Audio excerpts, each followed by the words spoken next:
हाँ, तो कल हम लोग देख रहे थे उस दिन हम लोग देखे थे आरई मॉडल ऑफ ट्रांजिस्टर। तो उसमें एक लड़का क्वेश्चन पूछा था कि सर कलेक्टर बाइस टर्मिनल रिवर्स बाइस हुआ तो आईसी कहाँ से करंट आ गया। कौन पूछा था ये क्वेश्चन?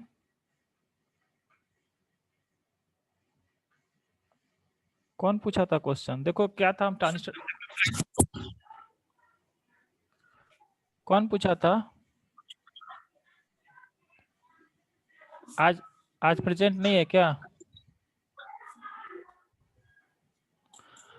देखो, जब हम ट्रांजिस्टर का वर्किंग बताए थे स्टार्टिंग में ही, फर्स्ट लेक्चर में ही, तो हम बताए थे कि यहाँ पे इस जंक्शन को हम लोग क्या करते हैं, फॉरवर्ड वाइज करते हैं, और इस जंक्शन को रिवर्स वाइज करते हैं।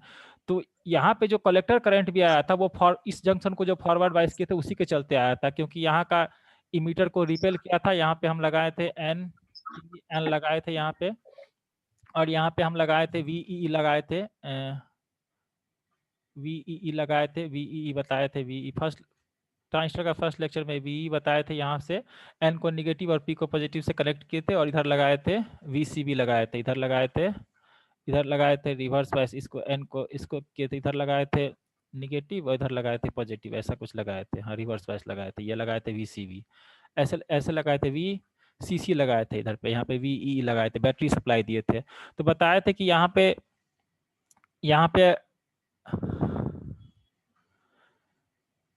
पे क्या करेगा, ये इलेक्ट्रॉन को रिपेल करेगा, ये जब निगेटिव पोटेंशियल इलेक्ट्रॉन को रिपेल करेगा तो इलेक्ट्रॉन यहाँ पे डोपिंग ज़्यादा है, बहुत ज़्यादा डोपिंग होता है, तो कुछ इलेक्ट्रॉन यहाँ पे जाएगा, यहाँ पे डोपिंग कम है होल्स में, तो कुछ रिकम्बाइन होगा, और रिकम्बाइन होने के बाद फाइनली करंट इधर आ गया, मतलब इलेक्ट्रॉन यहाँ पहुँचेगा, इधर आएगा। तो जिधर इलेक्ट्रॉन का डायरेक्शन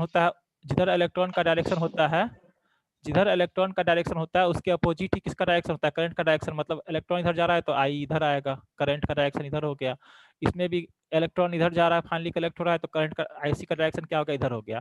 तो यहाँ आईसी करंट भी जो आया था तो इसी फॉरवर्ड बाइस के चलते आया था। रिवर्स बाइस के चलते तो सिर्फ हमारा कौन सा आया था, आईसीबीओ जो आया था, आईसीईओ और आईसीबीओ रिवर्स सैचुरेशन करंट, वही सब आया था हमारा। तो अगर हम सिर्फ फॉरवर्ड बाइस किए थे तो उसी के चलते हमारा आईसी आया था। तो आईसी किस पे डिपेंड करा था, आई पे डिपेंड करा था। तो वहाँ जो हम मॉडल लिए थे कि आईबी पे डिपेंड कर रहा है आईसी, यहाँ पे आईबी पे जितना रिकम्बाइंड हुआ था तो उस इक्वेशन को हम लोग सॉल्व भी किए थे। तो बेसिकली यहाँ जो इस फॉरवर्ड बाइसिंग के चलते भी यहाँ करंट आया था, इलेक्ट्रॉन के मूवमेंट के चलते। यहाँ पे देखो, एनालॉग में और नेटवर्क थ्योरी में डिफरेंस है। यहाँ सीधा वोल्टेज से तुम करंट फ्लो। हाँ, थोड़ा माइक को दूर रखिए ना, बहुत हवा आ रहा है। अच्छा अब आ रहा है, ठीक है, यस सर। ठीक है। तो यही थोड़ा बगल में रखिए सर, बगल में। अच्छा अब ठीक है, आवाज नहीं आ रहा है अब सर। अब आवाज कम हो गया सर, और मुंह के पास रखते हैं तो पूरा फट फट के आवाज आता है। अब ठीक है, नहीं सर, क्लोज कीजिए। अब ठीक है, हाँ अब ठीक है सर। यस हाँ सर। ठीक है। इसीलिए हम दूर नहीं करते, हमको पता है आवाज़ कम हो जाता है। तो देखो, एनालॉग और नेटवर्क थ्योरी में डिफरेंस है। यहाँ पे तुमको डिवाइस का सीधा वोल्टेज सप्लाई, करंट सप्लाई से नहीं ध्यान देना है, तुमको डिवाइस का कैरेक्टरिस्टिक्स भी ध्यान में रखना है। ट्रांजिस्टर में करंट कैसे फ्लो कर रहा था, कलेक्टर के पास करंट कहाँ से आया था, जब हम बाइसिंग किए थे तो फॉरवर्ड बाइसिंग के चलते ही कलेक्टर करंट आया था। तो वो सब चीज़ का तुमको डिवाइस का कैरेक्टरिस्टिक्स भी ध्यान में रखना होगा कि डिवाइस कैसे काम करता है, उसके रूल को फॉलो करते हुए या फिर नेटवर्क के रूल को फॉलो करते हुए तब इसका ट्रांजिस्टर का हम लोग एनालिसिस करते हैं। तो एनालॉग में कहीं भी, एनालॉग में आगे का चैप्टर भी पढ़ेंगे, ऑपरेशनल एम्पलीफायर, मॉसफेट, तो उस डिवाइस का जो कैरेक्टरिस्टिक्स है, उस डिवाइस में कैसे करंट फ्लो करता है, और फिर उसको नेटवर्क से जोड़ने के बाद फिर नेटवर्क थ्योरी के साथ मिला करके तब उसको एनालाइज किया जाता है। ठीक है, क्लियर हुआ थोड़ा बहुत? चलो ठीक है। तो हम लोग कल आरई मॉडल देख लिए थे ट्रांजिस्टर का, कॉमन इमीटर का। अब कॉमन इमीटर का तो कॉमन बेस के टर्म में भी देख सकते हैं। कॉमन बेस के टर्म में जब आरई मॉडल देखेंगे तो हम बताए थे कि जो हमारा फॉरवर्ड, उसमें दो डायोड बन रहा था, एक रिवर्स बायस वाला डायोड को हम लोग करंट डिपेंडेंट करंट सोर्स से रिप्लेस कर दे रहे थे, और फॉरवर्ड बायस डायोड जो बन रहा था उसको हम डायोड का जो डायनामिक रेसिस्टेंस आता है, एसी रेसिस्टेंस, उससे रिप्लेस कर रहे थे। उसका वैल्यू आया था 26 मिली वोल्ट अपॉन आई आया था, तो उससे हम लोग उसको निकाल सकते हैं। अब यहाँ पे कॉमन, मेनली हम लोग को कॉमन इमीटर का ही देखना है। तो यहाँ पे देखो, हम लोग निकाले थे कल हम लोग निकाले थे इसका कॉमन इमीटर का, तो हमारे पास में ये आया था बीटा आई बी, ये करंट डिपेंडेंट था, ये बीटा पे depend, I C equal to beta I B होगा। तो इस मॉडल को हम लोग दिखाए थे कि आई बी इधर से हो गया, और जो फॉरवर्ड डायोड था उसको हम लोग रिप्लेस कर दिए थे डायोड के डायनामिक रेजिस्टेंस। जो फॉरवर्ड डायोड का 3 गो मॉडल बताए थे, होता था एक पीस वाइज लीनियर मॉडल, एगो कांस्टेंट वोल्टेज मॉडल, एगो आइडियल वोल्टेज मॉडल। तो हम लोग पीस वाइज लीनियर मॉडल को कंसीडर कर रहे हैं। डायोड का जो डायनामिक एसी रेजिस्टेंस जो होता है डायोड में, अगर आप लोग पढ़े होंगे चाहे नहीं पढ़े होंगे, संजय सर पढ़ाए होंगे या नहीं पढ़ाए होंगे पता नहीं, लेकिन जो जो उसको हम लोग डायोड के फॉरवर्ड रेसिस्टेंस से उसको हम लोग रिप्लेस कर दिया, और ये यहाँ पे इमीटर टर्मिनल को रिप्रेजेंट कर रहा है, तो उसको हम लोग आर डी के बजाय आर ई से इसको रिप्रेजेंट कर दिया। जैसे हम आर डी निकालते हैं डायोड में, वैसे ही आर ई निकालेंगे। उसी तरह अगर कॉमन बेस की बात करें, तो कॉमन बेस में भी ये हमारा कॉमन बेस में हमारा जो रिवर्स बायस डायोड होगा वो हमारा रिप्लेस हो जाएगा। उसमें क्या हो जाएगा, आउटपुट वोल्टेज वीसी भी हो जाता है और इनपुट वोल्टेज भी रहता है। तो उसमें हमारा किससे रिप्लेस हो जाएगा, जो आउटपुट टर्मिनल है वो अल्फा इंटू आई से रिप्लेस हो जाएगा, dependent current I C equal to alpha I होता है। तो उससे क्या हो जाएगा, ये हमारा रिप्लेस हो जाएगा। तो ज़्यादा इसमें कुछ नहीं है। अब मेनली हम लोगों को कॉमन इमीटर का ही पढ़ना है, ठीक है। अच्छा, एक चीज़ देख लीजिए कि अगर हम आउटपुट कैरेक्टरिस्टिक देखते हैं कॉमन बेस का अगर हम आउटपुट कैरेक्टरिस्टिक्स देखते हैं, तो हम बताए थे कॉमन बेस के टाइम में कि इनपुट रेसिस्टेंस और आउटपुट रेसिस्टेंस भी किससे निकालते हैं, स्लोप से ही निकालते हैं। तो इनपुट रेसिस्टेंस पे इनपुट करंट और इनपुट वोल्टेज लेते हैं, और आउटपुट रेसिस्टेंस पे आउटपुट वोल्टेज और आउटपुट करंट लेते हैं। तो इसका जो स्लोप आता है वो क्या होता है, इसका जो आर नोट का जो हमारा आउटपुट रेसिस्टेंस का वैल्यू होता है वो हमारा होता है वन बाय स्लोप होता है। तो यहाँ पे स्लोप देखिए करीब करीब स्ट्रेट लाइन जैसा आ रहा है, तो अप्रोक्सीमेटली इक्वल टू 0 आ रहा है। तो 1/0 क्या हो गया, इन्फिनिटी। तो मतलब क्या हो गया, आर नोट जो हमारा हो गया आउटपुट रेसिस्टेंस जो हो गया, मतलब ओपन सर्किटेड हो गया, करीब करीब ओपन सर्किटेड हो गया। तो इसीलिए हम लोग आउटपुट टर्मिनल पे यहाँ पे रेसिस्टेंस नहीं दिखाते हैं, ओपन सर्किटेड दिखाते हैं, ठीक है, आउटपुट कैरेक्टरिस्टिक से अगर हम देखते हैं तो। लेकिन जब हम कॉमन इमीटर की बात करते हैं, तो कॉमन इमीटर का आउटपुट कैरेक्टरिस्टिक देखिए, कॉमन इमीटर का आउटपुट कैरेक्टरिस्टिक कुछ ऐसा आया था। इसमें क्या था, हल्का सा कर्व बन रहा था इसमें, मतलब स्लोप हमारा पूरा का पूरा लीनियर, मतलब स्लोप हमारा 0 नहीं था, करीब करीब 0 था, लेकिन पूरा का पूरा 0 नहीं था, मतलब नॉट इक्वल टू 0। तो इस केस में हम लोग जानते हैं, और हम लोग जानते हैं उसमें अर्ली इफेक्ट से भी जानते हैं, कॉमन इमीटर कॉमन बेस दोनों में अर्ली इफेक्ट बताए थे कि आईसी इंक्रीज करता है तो वीसी इंक्रीज करता है, फिर क्या करता है, आईवी डिक्रीज करता है। तो आईसी और बीटा क्या होता था, हमारा लार्ज होता था कॉमन इमीटर के केस में। तो हमारे पास इक्वेशन था हमारे पास में आईसी का, आई का इक्वेशन क्या था, I equal to I B plus I C. तो यहाँ पे I equal to I B plus I C की जगह पे बीटा आई बी पुट किए, तो क्या आ जाएगा, बीटा 1 प्लस आई बी आ जाएगा, अगर हम कॉमन इमीटर के इक्वेशन की बात करते हैं तो बीटा 1 प्लस आई बी आ गया। तो यहाँ पे हम लोग बोल सकते हैं, तो ड्रॉप अक्रॉस अगर हम आर ई देखें, अगर ड्रॉप अक्रॉस हम आर ई तो ड्रॉप अक्रॉस अगर हम आर ई देखें यहाँ पे, और यहाँ पे हम बता दिए कि एक चीज़ यहाँ पे कि हमारा जो स्लोप होता है 0 नहीं होता है, लेकिन क्या होता है, स्लोप बहुत ज़्यादा, मतलब कि तो हम लोग यहाँ पे आर नोट को करीब करीब लार्ज यहाँ पे कंसिडर करते हैं। स्लोप 0 नहीं है, लेकिन करीब करीब बहुत ज़्यादा भी स्लोप नहीं है, 0 से थोड़ा सा ही ज़्यादा होगा, ठीक है। तो यहाँ पे हम लोग जो output resistance R naught consider करते हैं, कॉमन इमीटर के केस में आर नोट कंसिडर करते हैं, और इसको बहुत हाई मानते हैं, अप्रोक्सीमेटली कितना, मेगा ओम में। तो यहाँ पे हम लोग को जब हम लोग कॉमन इमीटर दिखाते हैं तो हम लोग आउटपुट रेसिस्टेंस दिखाएंगे, लेकिन आउटपुट रेसिस्टेंस बहुत हाई होता है, ठीक है। अब यहाँ पे इक्वेशन देखिए, आई इक्वल टू हमारे पास क्या बन जाएगा, बीटा 1 प्लस आई बी, तो आप लोग पढ़े ही हुए हैं। एसी एनालिसिस कर रहे हैं, इसके लिए इसको हम लोग स्मॉल से दिखाते हैं। डीसी एनालिसिस करते हैं तो यहाँ पे आई ई कैपिटल ई लिखते थे, यहाँ पे आई बी कैपिटल बी लिखते थे, तो इसका थोड़ा सा ध्यान रखिएगा। जब एम्पलीफायर की तरह उसको हम लोग ट्रीट कर रहे हैं, तो एम्पलीफायर मतलब क्या है, डीसी वाइसिंग भी किया हुआ है और एसी सिग्नल को एम्पलीफाई करना है, तो उस केस में हम लोग स्मॉल लेटर को यूज करते हैं। तो ड्रॉप अक्रॉस आर ई क्या हो जाएगा, ड्रॉप अक्रॉस आर ई हमारा हो जाएगा आर ई इंटू आई ई। यहाँ से देखिए ड्रॉप अक्रॉस आर ई हमारा क्या हो जाएगा, ड्रॉप अक्रॉस आर ई की अगर हम बात करें तो क्या हो जाएगा, आर ई इंटू आई। अगर वोल्टेज ड्रॉप अक्रॉस हम जो हमारा इनपुट वोल्टेज होगा वो क्या होगा, आर ई के अक्रॉस जो ड्रॉप होगा वही होगा। तो drop across I into R ई अगर हम कंसिडर करें तो क्या हो जाएगा, आई को हम लिख दे बीटा 1 प्लस आई बी, तो हमारे पास क्या आ जाएगा, ड्रॉप हमारे पास आ जाएगा R E equal to beta 1 plus I B. तो R E equal to beta 1 plus I B क्या होगा, ड्रॉप जो हुआ हमारा वो क्या हुआ, वो हमारा हो गया जो इनपुट वोल्टेज जो होगा यहाँ पे, इसके अक्रॉस जो ड्रॉप होगा वही ना हमारा इनपुट वोल्टेज होगा।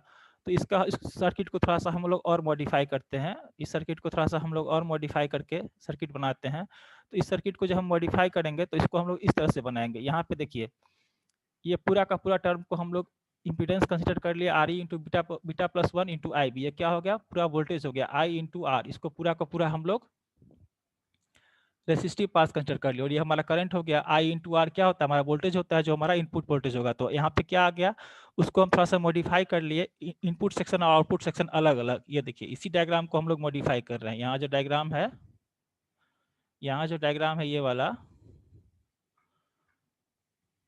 जो ये वाला डायग्राम बना हुआ, इसी को इनपुट और आउटपुट में अलग अलग, इनपुट सेक्शन और आउटपुट सेक्शन में अलग अलग दिखा रहे हैं। तो इस डायग्राम को थोड़ा सा हम लोग मॉडिफाई कर लिए, इक्वेशन से के हेल्प से दिखा रहे हैं। जो हमारा इनपुट वोल्टेज होगा वो आर ई के अक्रॉस ही होगा। तो हम लोग इनपुट साइड में इस तरह दिखा दिए, beta plus 1 into R E, ये हो गया रेसिस्टेंस, और आई बी इसमें करंट फ्लो कर रहा है, और इसका ये हो गया उसके इनपुट वोल्टेज के बराबर। फिर आउटपुट साइड में हमारा क्या था, डिपेंडेंट करंट सोर्स था, डिपेंडेंट करंट सोर्स। यहाँ पे डिपेंडेंट करंट सोर्स है आउटपुट साइड में। जो डायोड हमारा रिवर्स बायस था उसको हम लोग डिपेंडेंट करंट सोर्स से दिखाए थे, क्योंकि आईसी हमारा किस पे डिपेंड कर रहा है, आईबी पे डिपेंड कर रहा है। तो इसको हम लोग डिपेंडेंट करंट सोर्स, इसको आउटपुट साइड में, और ये रेसिस्टेंस आर नॉट जो बहुत ज़्यादा हाई है, मेगा ओम में है, इसको हम लोग दिखाते हैं। तो कंप्लीट आर ई मॉडल जो हमारे पास हो गया वो कुछ इस तरह का हो गया। इनपुट आउटपुट सेक्शन में अगर हम बात करें तो ये हमारे पास हो गया, ये बीटा प्लस 1 आर ई, इधर आई बी फ्लो कर रहा है, और यहाँ पे हमारा, यहाँ पे आईसी फ्लो कर रहा था, यहाँ पे हम लोग हमारा आईसी फ्लो कर रहा है, और यहाँ पे ये इस आईसी किस पे है, beta into I be dependent current source है, करंट डिपेंडेंट करंट सोर्स। ठीक है, तो ये हमारा हो गया फाइनलाइज इक्विवेलेंट मॉडल ऑफ, क्या कहते हैं, R E model of common emitter transistor. ठीक है, अब देखिए थोड़ा सा मॉडिफिकेशन और अगर चाहें तो कर सकते हैं इसमें। हम बताएं कॉमन इमीटर में बीटा क्या होता है, बहुत ज़्यादा लार्ज होता है। कॉमन इमीटर में बीटा हमारा क्या होता है, लार्ज होता है। तो बीटा 1 अगर लार्ज होता है हमारे पास में, तो हम बताए हुए थे कि बीटा 1 प्लस अप्रोक्सीमेटली कितना हो जाएगा, बीटा के इक्वल टू हो जाएगा, क्योंकि बहुत ज़्यादा लार्ज वैल्यू में अगर 1 ऐड करेंगे तो कोई बहुत फर्क नहीं पड़ेगा। तो बीटा 1 प्लस, बीटा हमारा लार्ज होता है तो beta 1 plus approximately equal to beta, तो beta plus 1 into R E को हम लोग बीटा आर ई से रिप्लेस कर सकते हैं। तो फाइनली हम ये डायग्राम भी सही है और ये डायग्राम भी सही है, दोनों डायग्राम यूज कर सकते हैं। उसके लिए कुछ आगे एक दो कंडीशन और पढ़ेंगे हम लोग, कि जो हम लोग बेस रेसिस्टेंस यूज करते हैं उसका कंडीशन होता है, उस हिसाब से हम लोग करते हैं। तो यहाँ पे और थोड़ा सा मॉडिफाई करेंगे तो ऐसा बन जाएगा, ये बीटा आर ई हो गया, यहाँ पे beta I B plus R naught. तो ये हमारा आर ई इक्विवेलेंट मॉडल बन गया इनपुट और आउटपुट पे। ठीक है, अब हम लोग क्या करेंगे, अब हम लोग पढ़ते हैं BJT amplifier of fixed bias configuration. ठीक है, RE model of fixed bias configuration of BJT amplifier. BJT amplifier की जब हम बात करते हैं तो उसमें सब कुछ लगा होता है। एम्पलीफायर में हमारा मतलब क्या है, एसी सिग्नल को एम्पलीफाई करेगा। जब ट्रांजिस्टर एसी सिग्नल को एम्पलीफाई करेगा तो ट्रांजिस्टर को हमको पहले बाइसिंग भी करना है। बाइसिंग कैसे करेंगे, बाइसिंग हम लोग डीसी बाइसिंग से करते हैं। तो यहाँ पे किस तरह का बाइसिंग किया जा रहा है, फिक्स्ड बायस बाइसिंग किया जा रहा है। इसलिए हम लोग को इसको फिक्स्ड बायस एम्पलीफायर इसलिए बोल रहे हैं क्योंकि एसी सिग्नल को हमको एम्पलीफाई करना है, और इसमें डीसी बाइसिंग कैसा किया ट्रांजिस्टर में, तो फिक्स्ड बायस टाइप का बाइसिंग किए। बाइसिंग करना क्यों जरूरी है हमको, बाइसिंग करना इसलिए जरूरी है क्योंकि ट्रांजिस्टर का ऑपरेटिंग पॉइंट जो है हम वो डिस्टर्ब ना हो। हम लोग बताए थे कि ट्रांजिस्टर का operating point mid point of load line में होना चाहिए, सैचुरेशन और कट ऑफ की तरफ शिफ्ट नहीं करना चाहिए। तो यहाँ पे ये वाला जहाँ भी बॉक्स में जो सर्किट आ रहा है दिखा रहे हैं, ये क्या है, हमारा फिक्स्ड बायस सर्किट है। पहले भी पढ़ा चुके हैं जब डीसी बाइसिंग पढ़ाए थे। तो इसके ये काम है ट्रांजिस्टर को बाइसिंग करना, डीसी बाइसिंग करना, ताकि ट्रांजिस्टर का ऑपरेटिंग पॉइंट डिस्टर्ब ना हो। क्योंकि ऑपरेटिंग पॉइंट अगर डिस्टर्ब होगा ट्रांजिस्टर का तो ट्रांजिस्टर एम्पलीफायर की तरह काम करेगा ही नहीं। बाकी इसमें एसी को कपल करने के लिए हम लोग कपलिंग कैपेसिटर लगाए हुए हैं, यहाँ भी कपलिंग कैपेसिटर लगाए हुए हैं। ठीक है, यहाँ पे कोई इमीटर रेसिस्टेंस नहीं है तो फिक्स बायस कॉन्फ़िगरेशन में हम लोग बाईपास रेसिस्टेंस नहीं, बाईपास कैपेसिटर नहीं लगाते हैं, जैसा कि कॉमन इमीटर एम्पलीफायर में हम लोग लगाए हुए थे जो पहले जो क्लास में पढ़ाए थे। तो ये हो गया हमारा fix bias configuration of BJT amplifier. तो फिक्स्ड बायस, तो इसका हम लोग एनालिसिस कैसे करेंगे, ये कंप्लीट एम्पलीफायर सर्किट दिया हुआ है हमको, जिसमें कैपेसिटर भी लगा हुआ है एसी को कपल करने के लिए। कैपेसिटर का क्या काम होता है, एसी को कपल करता है और डीसी को ब्लॉक कर देता है। इसको ब्लॉकिंग कैपेसिटर भी बोलते हैं क्योंकि डीसी को ब्लॉक करता है और एसी को कपल करता है। एसी को कपल कैसे करता है, तो हाई वैल्यू ऑफ कैपेसिटेंस लेते हैं। तो capacitance, high value of capacitance लेंगे तो क्या हो जाता है हमारे पास में, एक्सी जो जो हमारा रिएक्टिव कैपेसिटेंस होता है, एक्सी इक्वल टू क्या होता है, 1/2 पाई एफ सी। 2 पाई एफ सी, अगर सी बहुत ज़्यादा हाई है मतलब 1 बाई लार्ज, तो 1 by very large equal to approximately equal to zero, तो ये शॉर्ट सर्किट की तरह बिहेव करेगा और एसी को कपल कर देगा। वही डीसी में क्या हो जाएगा, फ्रीक्वेंसी हमारा जीरो हो जाता है तो 1/0 क्या हो गया, इनफाइनाइट। तो डीसी सर्किट के लिए हमारा कैपेसिटर कैसा बिहेव करता है, ओपन सर्किट की तरह बिहेव करता है। तो डीसी को ब्लॉक करेगा और एसी को कपल करेगा। ये सब चीज़ हम बता चुके हैं पहले भी, फिर भी थोड़ा सा रिवाइज करा दी क्योंकि इंपॉर्टेंट चीज़ है। अच्छा, अब देखिए, to find Q point and the input and output DC current we use DC analysis. ठीक है, अब देखिए इसमें आप इस सर्किट में देख सकते हैं, ये हमारा क्या है, फिक्स्ड बायस एम्पलीफायर है, कॉमन इमीटर। अगर इसमें हमको क्यू पॉइंट फाइंड करना है और डीसी इनपुट करंट और डीसी आउटपुट करंट फाइंड करना है, तो जैसे हम लोग पढ़े थे पिछला चैप्टर बाइसिंग में कि डीसी एनालिसिस ऑफ ट्रांजिस्टर, तो हम लोग क्या करेंगे, इस कैपेसिटर को ओपन सर्किट कर देंगे और जैसे डीसी एनालिसिस किए थे पहले वाले लेक्चर सब में जो हम लोग पढ़े थे, voltage divider biasing, fix biasing, emitter biasing, तो उसके तरह इसका हम डीसी करंट और डीसी जो है, DC current, DC input current, DC output current, ये सब हम लोग फाइंड कर सकते हैं। ठीक है, अच्छा, अगर इसका हम लोग को एसी इक्विवेलेंट फाइंड करना है, एसी इक्विवेलेंट मतलब फाइंड करने का मतलब ये हुआ कि इसमें हम लोग एम्पलीफायर का क्या काम होता है, इसमें हम लोग एसी सिग्नल देते हैं और यही हमारा एम्पलीफायर होकर बाद में आता है प्योर एसी। उसमें जो डीसी कंपोनेंट है वो ब्लॉक कर देता है कपलिंग कैपेसिटर C2, और अंदर टाइम में घुसने टाइम में भी जो एसी में जो डीसी कंपोनेंट पहले से होता है उसको ये ब्लॉक कर देता है। तो फाइनल हमको प्योर एसी मिलता है जो एम्पलीफाइड सिग्नल मिलता है। मतलब कि यहाँ पे हम लोग एसी सिग्नल डाल रहे हैं, मान लीजिए यहाँ पे, सॉरी, यहाँ पे एसी सिग्नल हम लोग डाल रहे हैं ऐसा कुछ इनपुट पे, तो हमको आउटपुट पे एम्पलीफाई होकर मिलेगा एसी, कुछ ऐसा ही एम्पलीफाई होकर मिलेगा।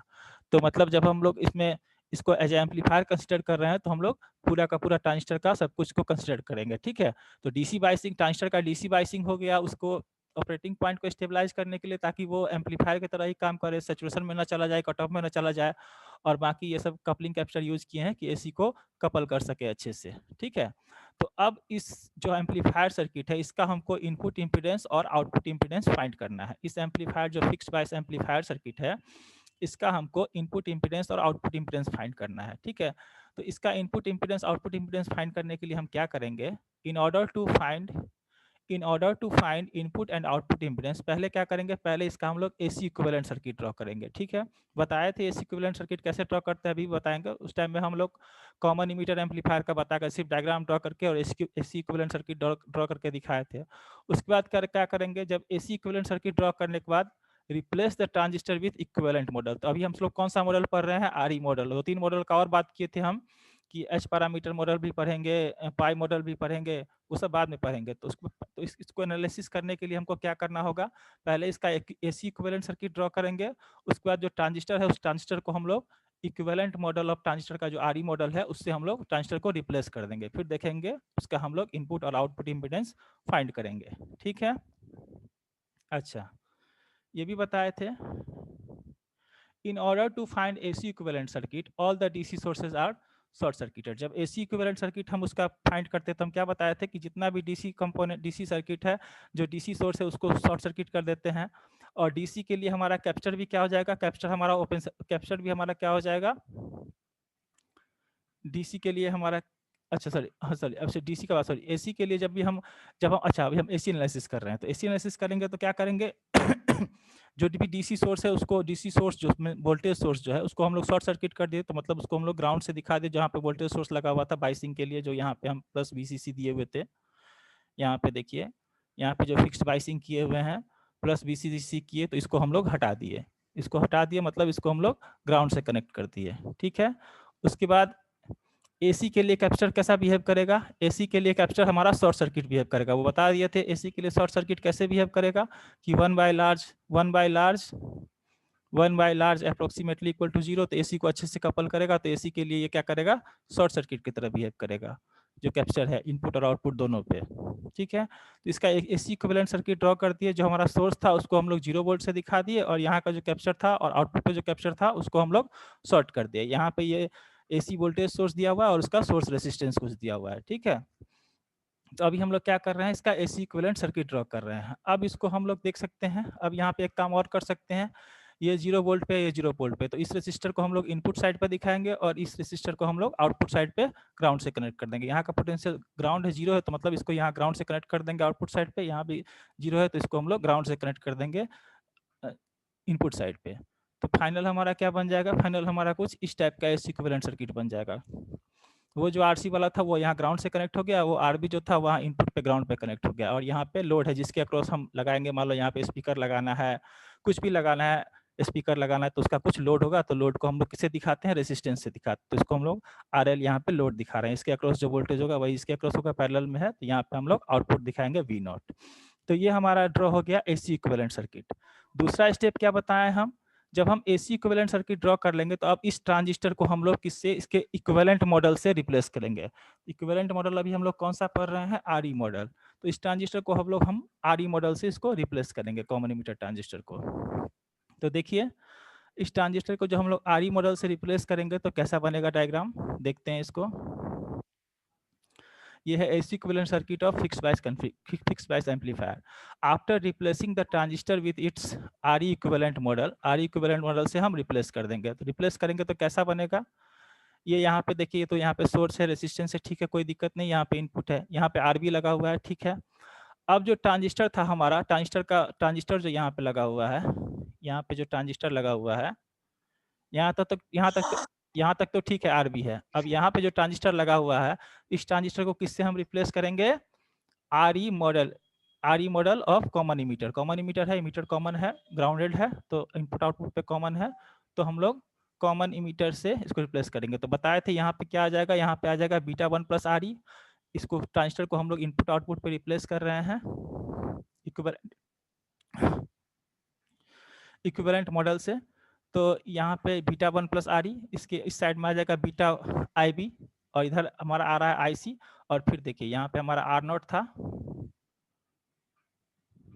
यहाँ पे आर नॉट आउटपुट में आया था एसी, जो हम आर ई मॉडल ड्रॉ किए थे, उसके बाद ये फिर हमारा ये आर सी आ जाएगा और आर एल आ जाएगा। देखिए फिर से एक बार देख लीजिए डायग्राम उसका जो हम लोग ड्रॉ किए थे, R E model of transistor. देखिए आरई मॉडल ऑफ ट्रांजिस्टर, अभी बीटा आरई वाला केस नहीं लिए, ये वाला देखिए इधर ड्रॉ किए थे।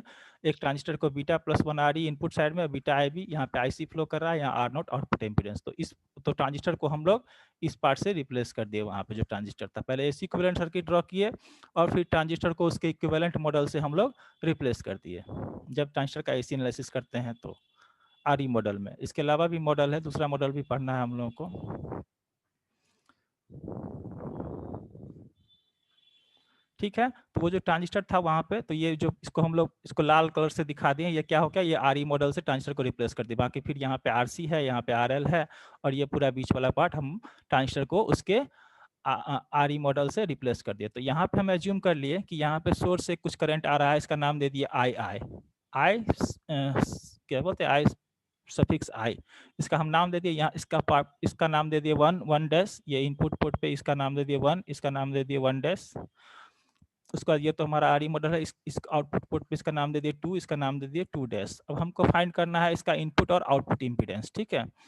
तो इनपुट और आउटपुट इम्पीडेंस फाइंड करने के लिए हम लोग क्या करेंगे, यहाँ से देखेंगे इनपुट आउटपुट इम्पीडेंस जब फाइंड करते हैं हम लोग इनपुट इम्पीडेंस, तो सोर्स को क्या कर देंगे, सोर्स को हम लोग गायब कर देंगे। जब हमको इस ट्रांजिस्टर एम्पलीफायर का हमको इनपुट इम्पीडेंस फाइंड करना है तो क्या करेंगे, सोर्स को अभी हम लोग सोर्स को गायब कर देंगे, सोर्स से हमको कोई मतलब नहीं है, ठीक है।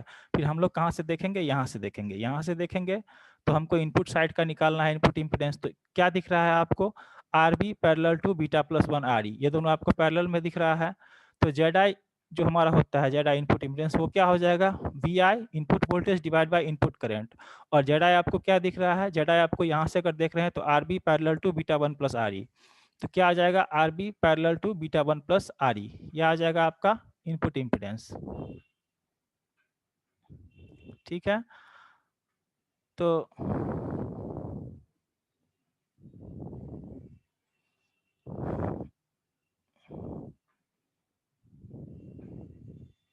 तो R B parallel to beta 1 plus R E करेंगे तो उसको क्या लिखेंगे, दोनों को पैरेलल में करेंगे तो आर बी, इस दोनों को मल्टीप्लाई करेंगे और नीचे में ऐड करेंगे तो R B into beta 1 plus R E divide by R B plus beta 1 plus R E, दोनों का पैरेलल कॉम्बिनेशन लिए हैं। तो हमारे पास जेड आई क्या आ गया, इनपुट इम्पीडेंस हमारे पास में क्या आ गया, R B beta plus 1 R E divide by R B into beta plus 1 R E, ठीक है। अब आगे देखते हैं।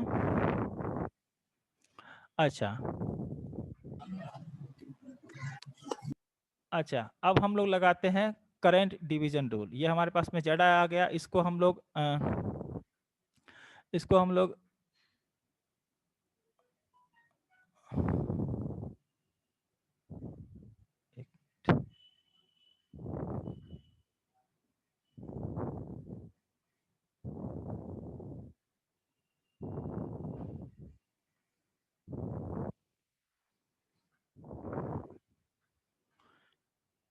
ठीक है, ये हमारा आ गया। फिर इसको हम लोग दूसरे तरीका से देखते हैं। दूसरे तरीका से मतलब क्या, दूसरे तरीका से देख, ये तो हमारा आ गया पैरेलल कॉम्बिनेशन। अगर हम इस तरीका से देखें कि Z I equal to V I upon जो हम इनपुट करंट एज्यूम किए हैं आई सफिक्स आई, ऐसे करके भी हम इसको देख सकते हैं।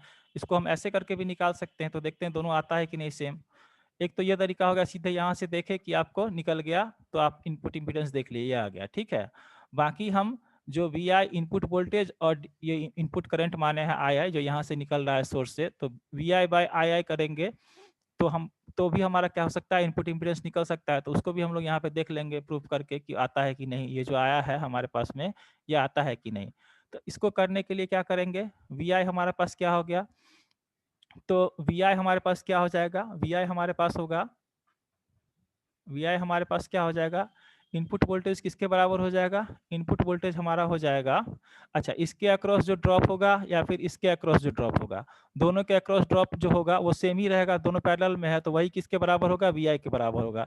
तो हम इसके अक्रॉस निकाले या फिर इसके अक्रॉस निकाले वोल्टेज, दोनों में से किसी के अक्रॉस वोल्टेज निकालेंगे, वही वोल्टेज यहाँ भी होगा, वही वोल्टेज यहाँ भी होगा, और वही वोल्टेज जो हम इनपुट वोल्टेज यहाँ पे वी आई देख रहे हैं वो वी आई भी उतना ही होगा, क्योंकि दोनों पैरेलल में है। तो हम अभी इसको कंसिडर कर रहे हैं, इस वाले रेसिस्टेंस को कंसिडर कर रहे हैं।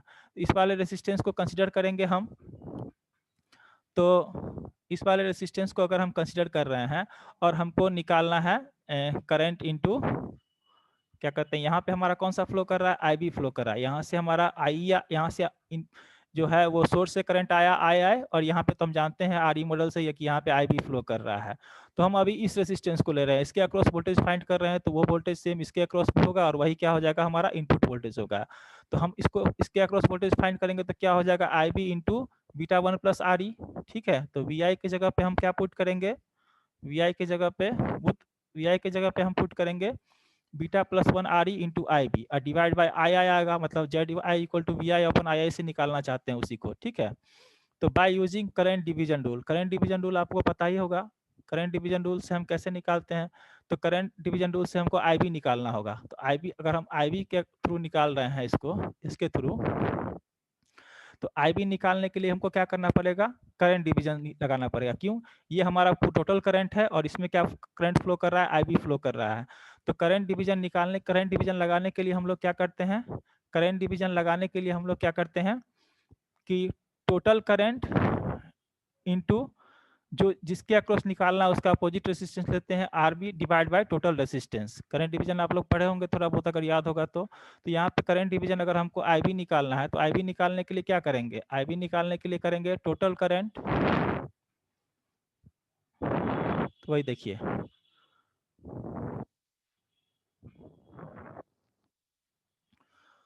तो टोटल टोटल टोटल एक मिनट यहाँ पे, हाँ ठीक है।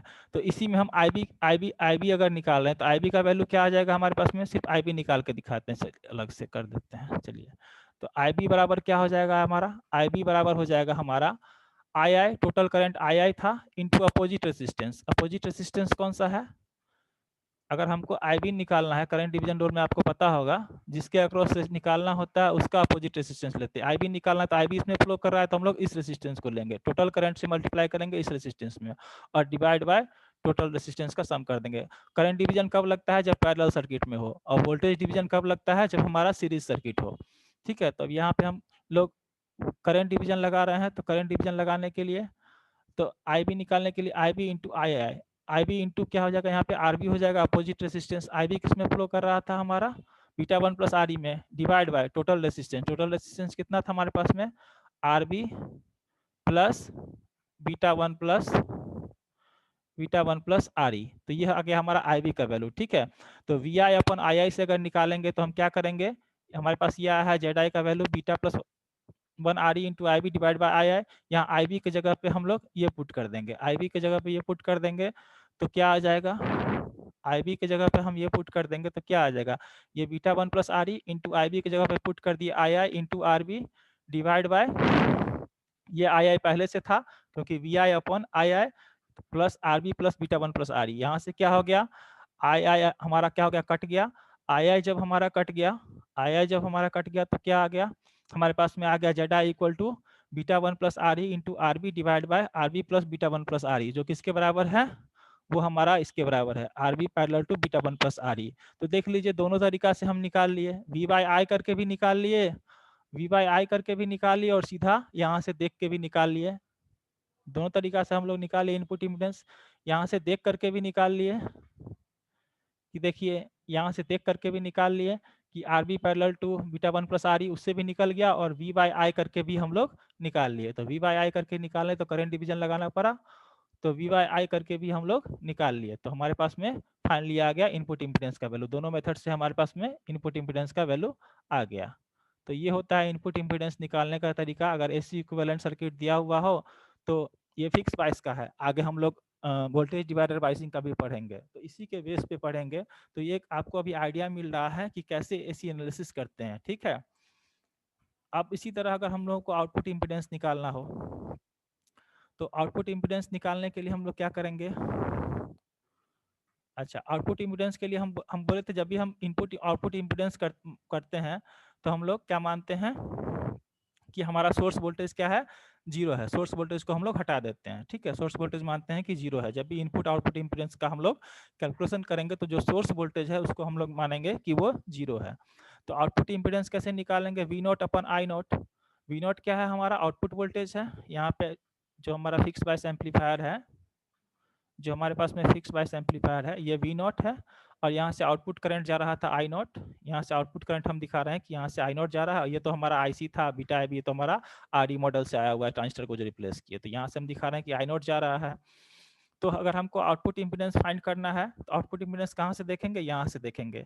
ये तो हमारा लोड है, लोड हमारा कुछ भी हो सकता है, स्पीकर हो सकता है, कुछ भी हो सकता है, यहाँ पे लोड फाइनली ट्रांजिस्टर का सर्किट तो यहीं तक है, तो लोड हमारा कुछ भी हो सकता है, ठीक है। तो आउटपुट इम्पीडेंस एम्पलीफायर का आउटपुट इम्पीडेंस कहाँ से देखेंगे, यहाँ से देखेंगे, यहाँ से देखेंगे आउटपुट इम्पीडेंस। तो हमको क्या आ रहा है, ये इसके पैरेलल में RC parallel to R naught है, RC parallel to R naught है, ठीक है। तो अगर हम इसका आउटपुट इम्पीडेंस निकालेंगे तो आउटपुट इम्पीडेंस हम ऐसे भी निकाल सकते हैं, V not upon I not, V not upon I not से ही निकालेंगे। Output voltage upon output current से क्या निकलेगा, आउटपुट इम्पीडेंस निकलेगा Z नॉट। तो जब हम इम्पीडेंस का कैलकुलेशन करते हैं तो बताए थे कि सोर्स वोल्टेज हमारा जीरो होगा, तो VS इक्वल टू 0 वोल्ट। जब VS हमारा जीरो होगा तो VI भी जीरो होगा, जब VI जीरो होगा तो IB भी जीरो होगा, और जब IB जीरो होगा तो IC भी जीरो होगा। क्यों IC जीरो होगा, क्योंकि IC भी हमारा किस पे डिपेंड करता है, करंट डिपेंडेंट करंट सोर्स है, IB पे ही डिपेंड करता है, ये देखिए IB पे ही डिपेंड करता है। तो क्या होता है, IC जीरो होगा तो हमारा IB भी हमारा जीरो होगा। तो हम ऐसा कब कर रहे हैं, जब हम आउटपुट इम्पीडेंस का कैलकुलेशन कर रहे हैं, क्योंकि जब भी इम्पीडेंस का कैलकुलेशन करते हैं तो हम लोग सोर्स को मान लेते हैं शॉर्ट सर्किट, सोर्स को हटा देते हैं हम लोग, 0 वोल्ट मान लेते हैं, ठीक है। तो IC भी हमारा जीरो हो गया। तो इधर वाला IC अगर हमारा जीरो हो गया तो IC जीरो हो गया, तो ये जो डिपेंडेंट करंट सोर्स था बीटा IB, तो IC जीरो हो गया, जब करंट जीरो हो गया तो ओपन सर्किट से रिप्लेस हो जाता है। तो इस पर आउटपुट इम्पीडेंस अगर हम देख रहे हैं तो ये जो हमारा था बीटा IB, ये जो हमारा था यहाँ पे था बीटा IB जो था वो क्या हो गया, वो ओपन सर्किट से रिप्लेस हो गया, क्योंकि IC हमारा जीरो है तो IB भी जीरो हो गया। जब करंट जीरो होता है तो ओपन सर्किट हो जाता है, मतलब अब यहाँ से देख रहे हैं तो हमको Z नॉट क्या दिखेगा, R naught parallel to RC, ठीक है, R naught parallel to RC। तो Z नॉट हमारे पास में क्या आ गया, Z नॉट हमारे पास में आ गया R naught parallel to RC, मतलब Z naught equal to R naught into RC divide by R naught plus RC, ये हमारा क्या आ गया, आउटपुट इम्पीडेंस। तो fixed bias circuit, fixed bias common emitter amplifier के लिए हम लोग इनपुट इम्पीडेंस और आउटपुट इम्पीडेंस निकाल के देख चुके हैं कि कितना आता है, ठीक है। अच्छा अब देखिए, we will perform some simplification, कुछ सिंप्लीफिकेशन है जो कि हमको परफॉर्म करेंगे। ये जो RE मॉडल है इसमें जो कंटेंट लिया गया है वो बॉयल स्टेट के बुक से ही लिया गया है, उसी एक वही बुक है जिसमें कि RE मॉडल को अच्छे से एक्सप्लेन किया गया है, ठीक है। Boyle electronics devices and circuit by Boylestad, वहाँ से ये लिया गया है ये कंटेंट, और वही बुक में सिर्फ RE मॉडल को आपको सही से एक्सप्लेन किया गया है, बाकी बुक में एच पैरामीटर मॉडल को एक्सप्लेन किया गया है, ठीक है। लेकिन आपके सिलेबस में दोनों है, आरई मॉडल भी है, एच पैरामीटर भी है। आरई मॉडल को हम लोग टी मॉडल भी बोलते हैं, ठीक है। तो कुछ इसमें सिंपल सम सिंप्लीफिकेशन कर रहे हैं। हमारे पास जेड आई क्या आया था, जेड आई आया था R B into beta one plus R E divide by R B plus beta one plus R E, ठीक है। बीटा प्लस वन को हम अप्रोक्सीमेटली क्या बोल सकते हैं, बीटा, क्योंकि बीटा लार्ज होता है कॉमन इमीटर में, तो beta plus one R E को रिप्लेस कर देंगे बीटा आर ई से। ये